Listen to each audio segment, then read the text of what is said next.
আসসালামু আলাইকুম রহমতুল্লাহ। আপনারা সবাই কেমন আছেন? আশা করছি অনেক ভালো আছেন সকলেই, যে যেখান থেকে আমার এই ভিডিওটা দেখতেছেন।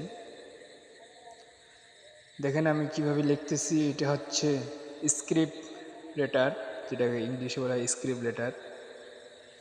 আমি লিখলাম বিসমিল্লাহির রহমানির রহিম, এরপরে লিখব স্ক্রিপ্ট ক্যাপিটাল লেটার, যেটা অর্থাৎ কাটা হাতের লেটার বড়। দেখেন চক সিলেটে কীভাবে লিখতে হয়, বোর্ডে কীভাবে লিখতে হয় আপনারা একটু দেখেন।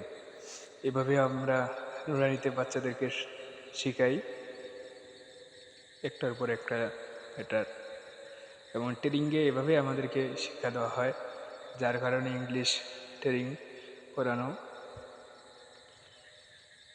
দেখেন কিভাবে লিখতেছি আপনাদের কাছে।